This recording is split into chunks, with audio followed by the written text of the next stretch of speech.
ಹೊನ್ನಾವರ ಪಟ್ಟಣದಲ್ಲಿ ಸಾರ್ವಜನಿಕ ಗಣೇಶೋತ್ಸವ ಸಮಿತಿಯವರು ಚೌತಿ ದಿನದಂದು ಪ್ರತಿಷ್ಠಾಪಿಸಿದ ಗಣಪನನ್ನ ಶರಾವತಿ ನದಿಯಲ್ಲಿ ರವಿವಾರ ವಿಸರ್ಜಿಸಲಾಯಿತು. ಹೊನ್ನಾವರ ಪಟ್ಟಣದ ನ್ಯೂ ಇಂಗ್ಲಿಷ್ ಸ್ಕೂಲ್ನಲ್ಲಿ ಪ್ರತಿಷ್ಠಾಪಿಸಿದ ಗಣಪತಿಯನ್ನು ಶಾಲೆಯ ವಿದ್ಯಾರ್ಥಿಗಳು ವಾದ್ಯದೊಂದಿಗೆ ಆಗಮಿಸಿ ವಿಸರ್ಜಿಸಿದರು. ದುರ್ಗಾಕೇರಿ, ತುಳಸಿನಗರ, ಗಾಂಧಿನಗರ, ಉದ್ಯಮನಗರ, ಕೆಎಚ್ಬಿ ಕಾಲೋನಿ, ಕೆಳಗಿನಪಾಳ್ಯ, ಕಮಟೆಹಿತ್ತಲ, ಶೆಟ್ಟಿಕೆರೆ, ಬಂದರ್, ಚಂದ್ರಾಣೆ ತಾಲೂಕಿನಲ್ಲಿ 62 ಕಡೆಗಳಲ್ಲಿ ಪ್ರತಿಷ್ಠಾಪಿಸಿದ ಗಣಪತಿ ವಿಸರ್ಜನಾ ಕಾರ್ಯವು ಜರುಗಿದವು. ವಿವಿಧ ಗಣೇಶೋತ್ಸವ ಸಮಿತಿಯವರು ಗಣವೇಷದ ಮೂಲಕ ಆಗಮಿಸಿರುವುದು ವಿಶೇಷವಾಗಿತ್ತು. ಚಿಕ್ಕ ಮಕ್ಕಳಿಂದ ಹಿಡಿದು ಯುವಕರು, ಯುವತಿಯರು, ಮಹಿಳೆಯರು ಸಹ ಮೆರವಣಿಗೆಯಲ್ಲಿ ಹೆಜ್ಜೆ ಹಾಕಿರುವುದು ಕಂಡುಬಂತು. ಹಲವು ಮನೆಗಳ ಗಣಪತಿ ಸೇರಿದಂತೆ ಪಟ್ಟಣದ ಸಾರ್ವಜನಿಕ ಸ್ಥಳದ 12ಕ್ಕೂ ಅಧಿಕ ಗಣಪತಿಯನ್ನು ಶರಾವತಿ ನದಿಯಲ್ಲಿ ವಿಸರ್ಜನೆ ಜರುಗಿದವು. ಎಲ್ಲೆಡೆ ಡಿಜೆ ಸೌಂಡ್ ಅಬ್ಬರ ಜೋರಾಗಿತ್ತು. ಪಟ್ಟಣ ಪಂಚಾಯಿತಿ ವತಿಯಿಂದ ಗಣಪತಿ ವಿಸರ್ಜನೆಗೆ ಕ್ರೇನ್ ವ್ಯವಸ್ಥೆ, ಬೆಳಕಿನ ವ್ಯವಸ್ಥೆ ಕಲ್ಪಿಸಿದ್ರು. ಯಾವುದೇ ಅವಘಡ ಸಂಭವಿಸದಂತೆ ಪೊಲೀಸ್ ಬಿಗಿ ಬಂದೋಬಸ್ತ್ ಕಲ್ಪಿಸಲಾಗಿತ್ತು.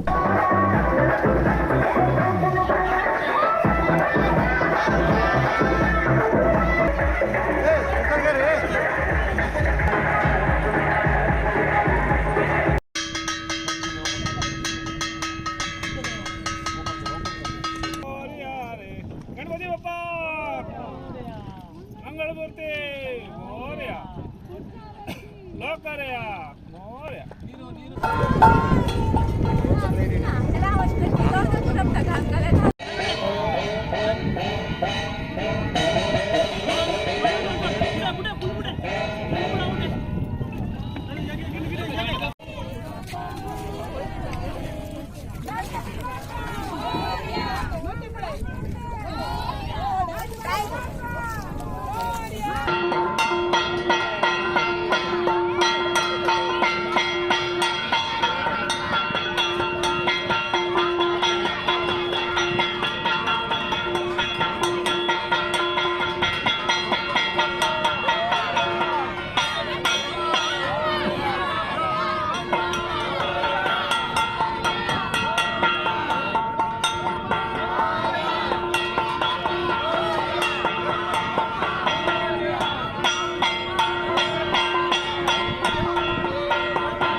ಪಟ್ಟಣದ ದುರ್ಗಾಕೇರಿ ಸಮಿತಿಯವರು ಸಮವಸ್ತ್ರಧಾರಿಯಾಗಿ ಆಗಮಿಸುವ ಜೊತೆ ಯುವತಿಯರ ಭಜನಾ ನೃತ್ಯ ಸಾರ್ವಜನಿಕರಿಂದ ಮೆಚ್ಚುಗೆ ವ್ಯಕ್ತವಾಯಿತು. ಇತ್ತೀಚೆಗೆ ರಾಜ್ಯದೆಲ್ಲೆಡೆ ಸದ್ದು ಮಾಡಿದ್ದ ಬುರುಡೆ ಗ್ಯಾಂಗ್ ವೇಷಧಾರಿಯು ಮನೋರಂಜನೆ ನೀಡಿತು. ಅರಣ್ಯ ಇಲಾಖೆಯವರ ಗಣಪತಿ ವಿಸರ್ಜನಾ ಮೆರವಣಿಗೆಯಲ್ಲಿ ಡಿಎಫ್ಒ ಯೋಗೀಶ್ ಜೊತೆ ಆರ್ಎಫ್ಒ ಸವಿತಾ ದೇವಾಡಿಗ, ಕಾರ್ತಿಕ್ ಶರತ್ ಶೆಟ್ಟಿ ತಮ್ಮ ಇಲಾಖೆಯ ಸಿಬ್ಬಂದಿಗಳೊಂದಿಗೆ ಬೆರೆತು ಡ್ಯಾನ್ಸ್ ಮಾಡುವ ಮೂಲಕ ಜೋಶ್ ತುಂಬಿದರು. ಇದು ಎಲ್ಲರ ಗಮನ ಸೆಳೆಯಿತು.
Canara plus news Honnavar.